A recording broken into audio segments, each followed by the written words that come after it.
Aquí estamos. Bien. Bueno, como les dije anteriormente, vamos a hablar de lo que son las fracturas de la cabeza del radio. ¿Sí? Las cabezas del radio presentan fracturas múltiples, ¿sí? Que según Mason, médico, escritor, las ha clasificado en 4 tipos, ¿sí? El tipo 1 es una fractura sin desplazamiento, las de tipo 2 son fracturas marginales con un desplazamiento que pueden tener depresiones o pueden estar anguladas, ¿sí? La de tipo 3 son fracturas de la cabeza, ¿sí? De forma completa y por lo tanto van a estar súper desplazadas. Y las fracturas 4, que son las más complejas, ¿sí? Esperen que acá tenemos una chica más para admitir, que son súper más complejas. Estas por lo general se asocian a lo que son las luxaciones de codo y también se asocian a rupturas o fracturas de lo que es la coronoide del cúbito, ¿sí? Entonces van a producir mayor ruptura y obviamente no siguen ningún tipo de patrón de lo que son las fracturas anteriores, de tipo 1, tipo 2 y tipo 3. Por lo general las fracturas de radio, de la cabeza del radio, bien digo, pueden estar siempre asociadas con una lesión de lo que es la articulación radiocubital distal, ¿sí? O sea, que va a haber, por lo general, lesiones o inestabilidades que pueden generarse un aumento de lo que es el valgo, el ángulo de carga de lo que es el codo, ¿sí? Acá, como podemos observar las imágenes, son imágenes del libro, trato siempre de subir imágenes del libro para que ustedes puedan familiarizarse cuando las vean en la bibliografía. Acá pueden observar una fractura de tipo 1, ¿sí? Que afecta a lo que es el cuello de la cabeza del radio, y todo lo que pueden observar aquí, que les estoy marcando, vamos a ponerlo con el puntero, ¿sí? Todo lo que estamos marcando aquí se llama cabeza o cúpula, ¿sí? O capitellum, lo pueden llegar a ver a ustedes en la bibliografía.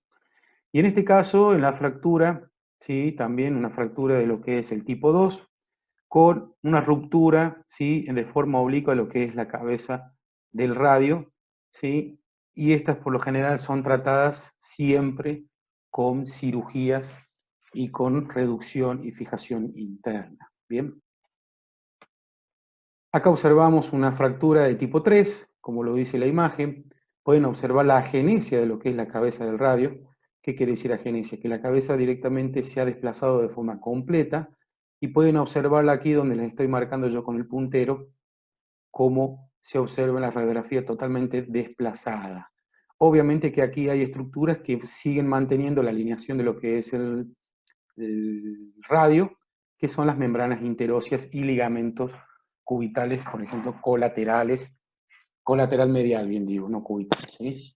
En esta imagen podemos observar aquí, como la misma imagen que la anterior, fractura de tipo 3, podemos observar, ¿sí? De una fractura que es una radiografía de frente y de perfil, podemos observar que no se visualiza directamente la cabeza del radio, está superpuesta por las imágenes de los demás huesos. Y obviamente, si ustedes trazan una línea en lo que es el húmero y una línea en lo que es el cúbito, pueden observar que el ángulo de carga, ¿sí? El valgo fisiológico ha aumentado, ¿sí?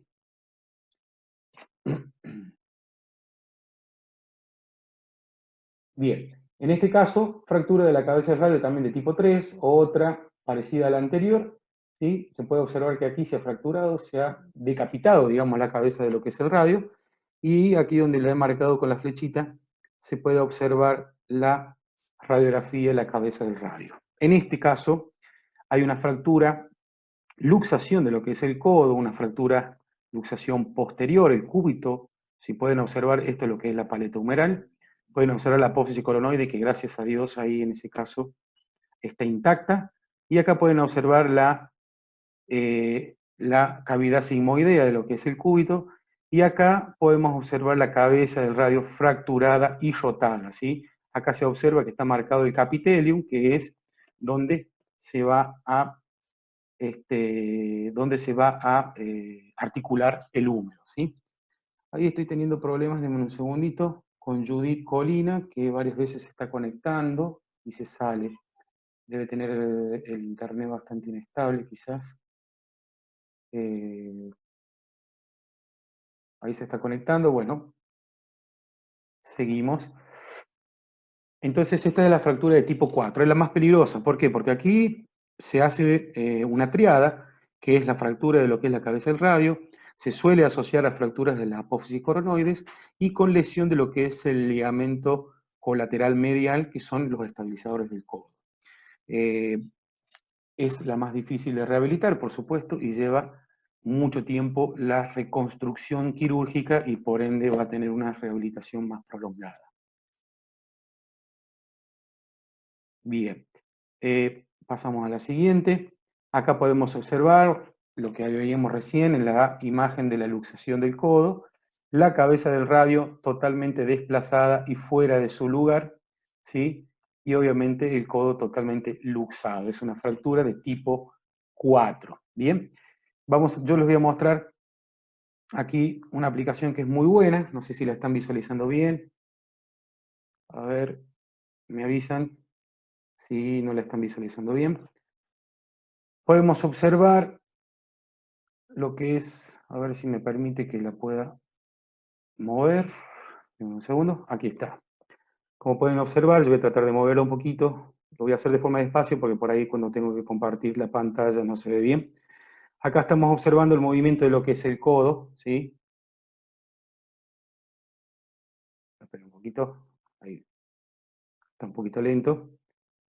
Pueden observar lo que es el movimiento del codo de flexo-extensión. En realidad acá está haciendo una flexión, no una extensión. Otra vez Colinas, Judith, conectándose. Por favor, le pueden mandar un mensajito que yo la estoy admitiendo y no ingresa. No sé por qué. Ahí está, a ver. Bien, parece que entró ahí Judith. Bien. Bueno, entonces acá como pueden observar, ¿sí? Cuando recién hablábamos de la fractura en sí, pueden observar la cabeza del radio, cómo se articula con el húmero, ¿sí? Los músculos que producen la flexión, y pueden observar lo que es la cabeza, lo que es el cuello y el capitelium, que es la parte, la mueca donde se articula el radio con lo que es el húmero, ¿sí? Y pueden observar también lo que es la apófisis coronoides. Vamos a moverlo un poquito. Espérense que está medio lenteja. Bien, tenemos, para que veamos también la extensión de codo, ahí está realizando la extensión de codo, ¿sí? Lo corremos un poquito hacia el medio. Y pueden observar los músculos que intervienen en la extensión del codo, el tríceps. Y pueden observar cómo trabaja el radio sobre lo que es el húmero, ¿sí? Vamos a volver un poquito hacia atrás a la presentación. Bien. ¿Vamos bien hasta ahí? Perfecto, bien. Después tenemos el mecanismo de lesión. ¿Cómo se produce este tipo de fracturas? El mecanismo de lesión, ¿sí?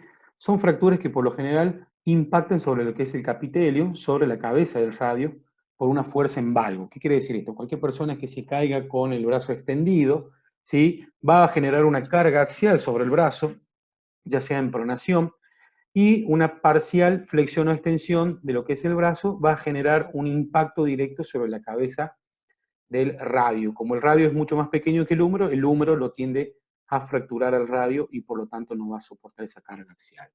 El objetivo del traumatólogo, aquí el objetivo siempre va a ser ortopédico, ¿sí? Que venimos hablando con las fracturas anteriores. Vamos a tener la alineación o el alineamiento y la estabilidad. La alineación siempre, en el caso de las fracturas desplazadas, lo que va a tratar de realizar el traumatólogo es la restauración de la articulación del codo para que sea funcional. Y en el caso de la estabilidad, darle estabilidad, como dije hace rato, la reconstrucción de lo que es la cabeza, por lo menos de forma parcial, porque es un estabilizador de lo que es el codo, sobre todo estabilizador medial, ¿sí? Y o también para disminuir lo que es la inestabilidad en el ángulo de carga o que soporta carga, ¿sí? Porque si no se va a ver alterada su biomecánica. Y obviamente tratar de conservar lo mejor posible la estructura de toda la cabeza del radio para que esa persona tenga los movimientos de pronosupinación más adelante. En el caso de los objetivos de rehabilitación, siempre lo más importante, como hablamos siempre, eh, la amplitud de movimiento o el ROM va a ser siempre nuestro primer objetivo, ¿sí? Antes que trabajar la fuerza y trabajar la estabilidad y todo tipo de cosas dentro de una articulación, siempre vamos a tener que tratar de lograr la amplitud de movimiento primero que nada, ¿sí? Más allá de lo que es todos los, disminuir los síntomas, que lo que son la inflamación, el dolor, el hematoma, etcétera, ¿sí? Con respecto a la amplitud de movimiento, restaurar y mantener la amplitud hace referencia a lo que es la articulación radiocubital, ¿sí? Y hace referencia a lo que es la articulación específica de lo que es la paleta humeral con el cúbito y el radio.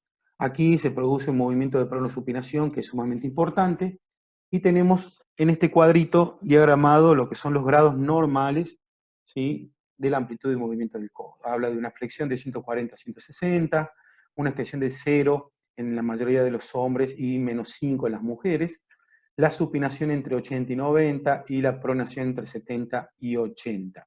Esto va a variar mucho en lo que es respecto a la elasticidad que tenga el tejido, la fascia, la elasticidad muscular y también la flexibilidad de la cápsula y ligamentos, ¿sí? Y por supuesto la masa muscular. No es lo mismo la flexión de un fisicoculturista de un bíceps súper hipertrofiado que una persona normal, obviamente, va a tener mayor flexión.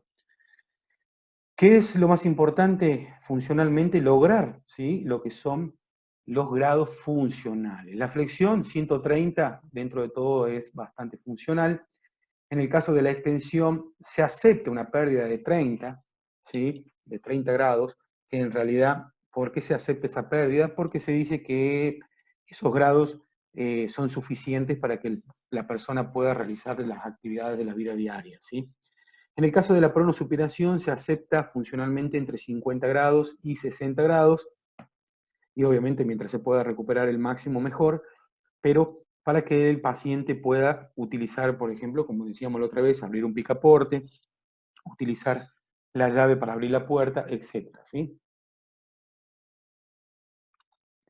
Después el otro objetivo, lo que respecta con la amplitud de movimiento, siempre el paciente va a tener problemas por la inmovilización. ¿Qué quiere decir esto? Que el paciente al llegar inmovilizado, producto de una cirugía o una férula en lo que es el codo, el paciente va a tener inmovilización en lo que es el hombro, producto de la utilización de cabestrillo. Entonces, hay que trabajar la movilidad del hombro, de la muñeca y de los dedos. ¿Qué ocurre aquí siempre? De que el paciente se coloca un cabestrillo y le envía una información al cerebro de que ese hombro, ese codo, esa muñeca, esa mano, no se tiene que mover. Entonces, dejan de mover la muñeca y por ende dejan de mover el hombro, ¿sí? Entonces, un gran trabajo que tenemos que hacer nosotros es mejorar la movilidad y mejorar el ROM de lo que es el hombro, la muñeca y los dedos de las manos. Bien, continuamos. Con respecto a fuerza muscular, esto que ya lo deben estar viendo con el profe Marco en estas clases, como dice, restaurar la fuerza de los siguientes músculos. Acá nombra de los flexores, extensores de codos, supinadores, pronadores, flexores de muñeca y extensores de muñeca. Habla de cada uno, ¿sí? A ver qué dice. Habla de cada uno, profe, los grados funcionales se refiere a los aceptables después de la lesión. Claro que sí. Esto, Agustina, no se dice Agus López, te guardas todo, anotan todas las, ¿cómo se dice?, las preguntitas, y al último las vamos contestando para que no vayamos interrumpiendo la clase, cosa de que podamos terminar de dar la idea de lo que es la clase, y de ahí atender todas las preguntas que tengan, ¿sí? Pero bueno, sí, te contesto ahora, los grados funcionales son los grados aceptables de luego de haber tenido el traumatismo y luego de haber tenido un tratamiento ortopédico fuera el que haya elegido el traumatólogo y el traumatismo que tenga ese paciente, ¿sí? Bien, los objetivos funcionales, restaurar y mejorar las actividades de la vida diaria, sobre todo los que requieran la pronosupinación, que es lo más importante, ¿sí? ¿Qué más tenemos? Tenemos el tiempo previsto de la consolidación ósea. Estos son estimativos, ¿sí?, aproximadamente entre 6 y 8 semanas, que va a durar, digamos, el proceso de inmovilización. Pero va a ser relativo, depende de la edad del paciente, depende del proceso quirúrgico que se haya realizado, del proceso de inmovilización y depende también de la actitud que le ponga el paciente, ¿sí? Porque si el paciente no le pone actitud, no se alimenta bien, no mueve las estructuras que tiene que mover, va a demorar mucho más todavía la consolidación. Con respecto a la duración prevista de la rehabilitación, esto habla en la bibliografía de 6 a 12 semanas, esto es muy relativo, muy relativo, muy estimativo. Hay pacientes que se recuperan más rápido y hay pacientes que demoran más de 12 semanas, ¿sí? Y siempre, mientras más grande sea el paciente, mayor va a ser la duración por lo general de la rehabilitación, ¿bien? Luego vamos a entrar a hablar de lo que son los métodos de tratamiento traumatológicos, siempre repito esto, que son los que realiza el traumatólogo o los que tiene a mano el traumatólogo para poder, digamos, asistir a ese paciente.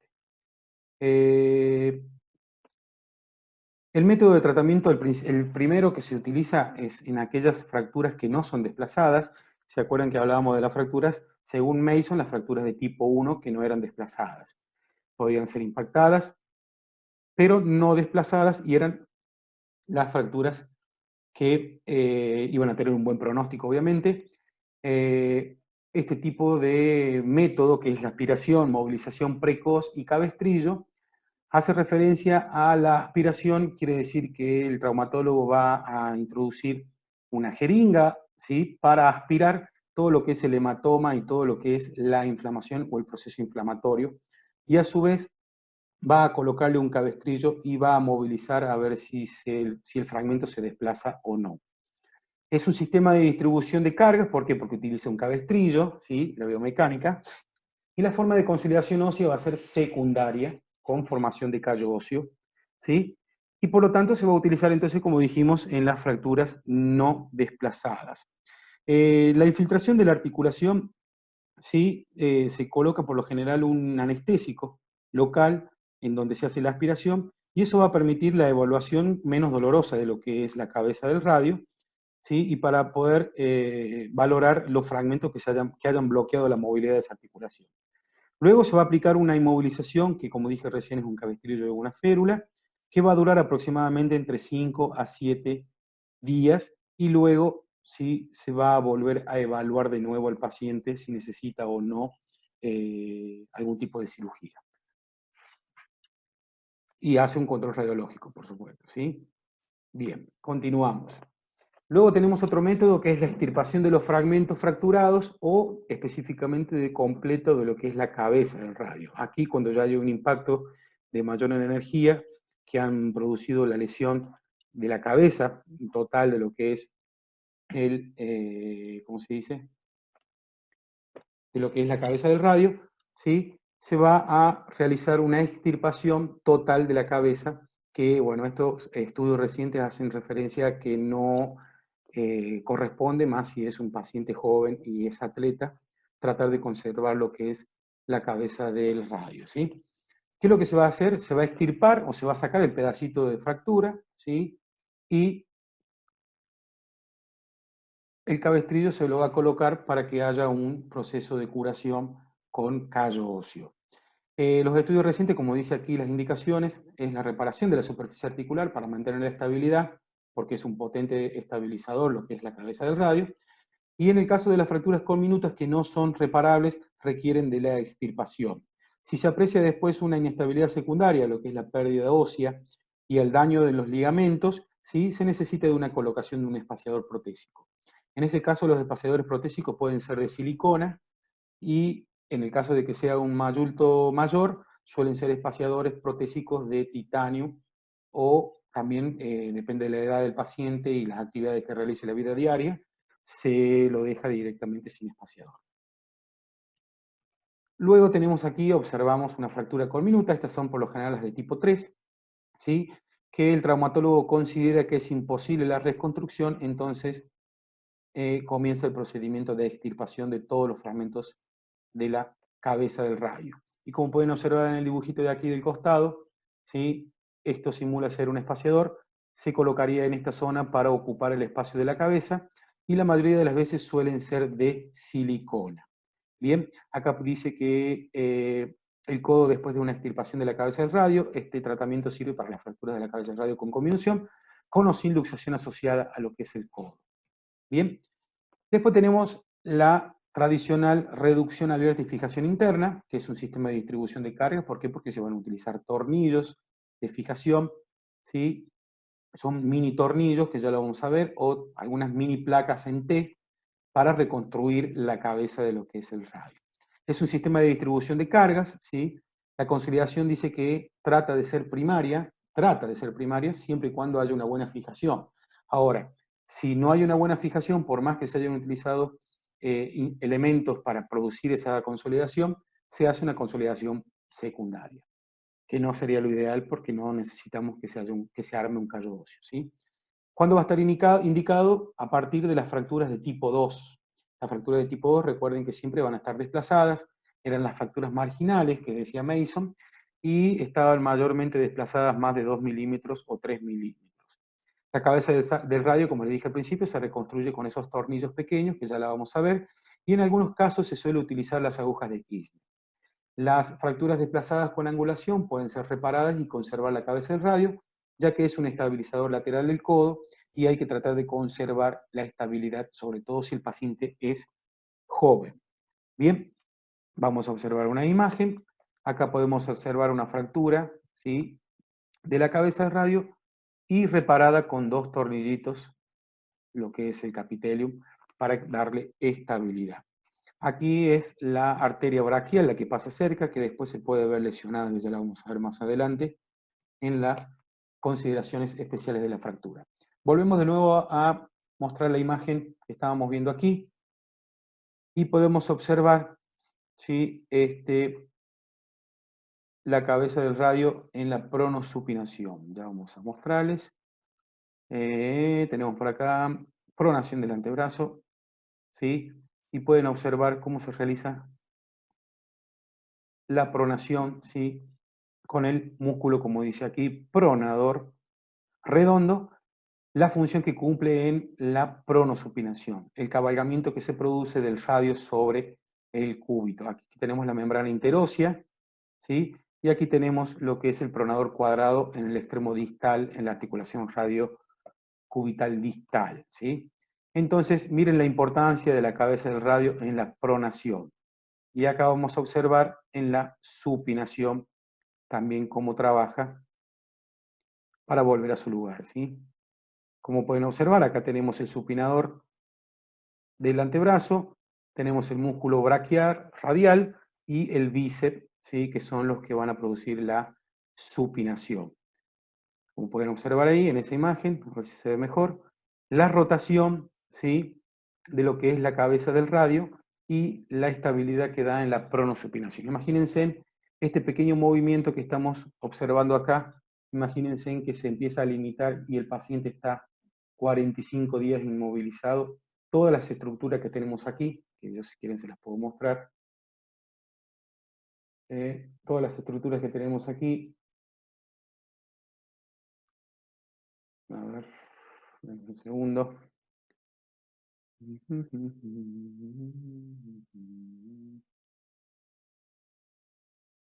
No, me confundí. Esperen un segundo. Quiero mostrarles el tobillo, ¿dónde está el codo? Acá está. Imagínense ustedes todas las estructuras que tenemos en el codo, ¿sí?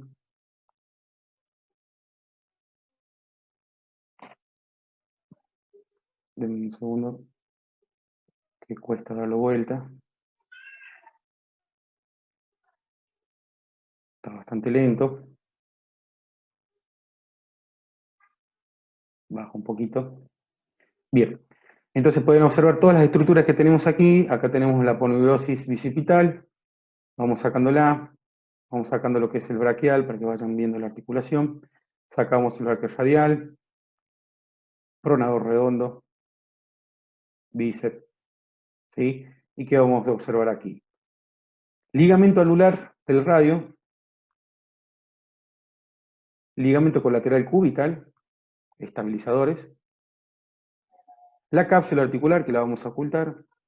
Esperen que lo haga un poquito más abajo, así lo podemos ver mejor. ¿sí? Y aquí tenemos el radio específicamente. Entonces todas esas estructuras que voy sacando yo van a estar inmovilizadas 45 a 50 días, en las cuales van a crear adherencias, ¿sí? Estos son tejidos que están todos unidos por las fascias, entonces va a haber bastantes retracciones. Pueden observar aquí el ligamento colateral radial, ¿sí?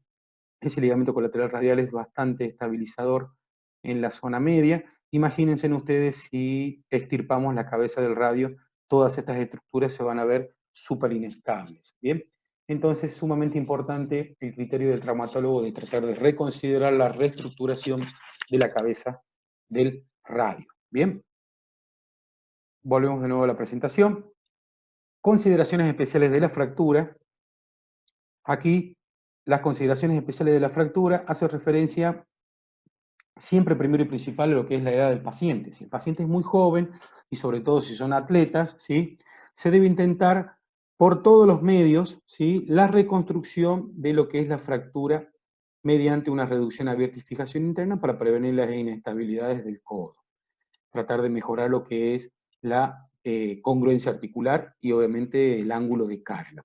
En el caso de los pacientes mayores, si hay una inestabilidad, y bueno, se recomienda una decisión precoz, una decisión en la extirpación y la inmovilización inmediata, ¿sí?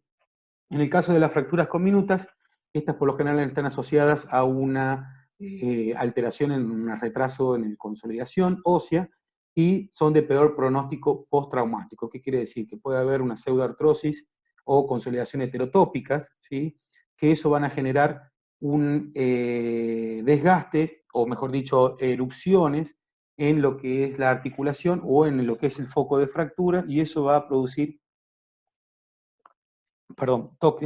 topes articulares y degeneraciones del cartílago. Eso va a generar dolor y por lo tanto va a traer mayor complicaciones postraumáticas. Y como había nombrado en un momento, las consideraciones especiales, ¿sí? La triada, la famosa triada, cuando se producen las luxaciones de codo. Las luxaciones de codo siempre están asociadas a la fractura de la cabeza del radio, fracturas de la apófisis coronoide y la lesión de lo que es la combinación del ligamento colateral medial. Lo que hay que tratar en este caso de estas luxaciones es tratar de por lo menos dos de los ítems, tratar de reconstruirlos para darle estabilidad. Y por último, aquí, como dije recién, la luxación posterior, ¿sí? Primero se realiza una reducción de lo que es la luxación, siempre bajo anestesia, después se trata la fractura específicamente, viendo de qué tipo es. La cabeza de radio siempre es un estabilizador, como dice en la bibliografía, ¿sí? Hay que tratar de conservar la triada de lo que es la lesión del ligamento colateral medial y lo que es la apófisis coronoide del cúbito. ¿Cuándo va a estar indicada? Como dije anteriormente, ¿cuándo va a estar indicada la extirpación de la cabeza del radio? En este caso, cuando hay una conminución importante y el proceso está generalmente asociado a una disminución de la fuerza de apoyo, va a producir dolores en lo que es la muñeca, migración proximal de lo que es el radio, inestabilidad en valgo, o sea, un aumento de lo que es el valgo fisiológico, que en los hombres es de 5 grados y en las mujeres entre 10 y 15, ¿sí? Va a haber alteraciones en la osificación del codo y por lo tanto eso postraumático puede haber degeneración del cartílago, procesos degenerativos, ¿sí? Y van a producir distintos tipos de artritis, o sea, inflamación y dolor en la articulación. Y en el caso de que se hayan usado implantes de silicona, ¿sí?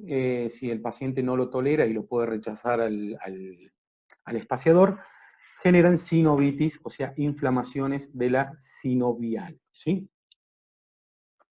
Lesiones asociadas, como dije al principio, la arteria braquial pasa muy cerca de lo que es el radio, entonces puede verse alterada y pinchada por los fragmentos. Y si no, también tiene riesgos en lo que es las cirugías, ¿sí? Y en el caso del nervio interóseo posterior o el nervio mediano, también pueden estar implicados produciendo unas neuropraxias. La carga de peso hace referencia a la carga en lo que es la extremidad superior en este caso. No va a estar permitido, obviamente, por 4 a 6 semanas, ¿sí? En pacientes tratados mediante fijación interna, o sea, procedimientos quirúrgicos. Y después de 4 semanas se puede cargar peso parcialmente dependiendo del control radiológico en aquellos pacientes que hayan sido tratados de forma conservadora. ¿Qué quiere decir de forma conservadora? Que se hayan realizado la aspiración, el primer tratamiento que vimos, una aspiración y que la fractura sea estable, ¿sí? Y en el caso de la marcha, Obviamente, al principio el paciente no va a tener el balanceo del brazo y luego, ¿sí?, va a ir logrando el balanceo del brazo una vez que vaya avanzando en el proceso de rehabilitación. Bien, ahora yo voy a dejar de compartir mi pantalla, ¿sí?, y le voy a activar, ustedes van a poder, recuerden,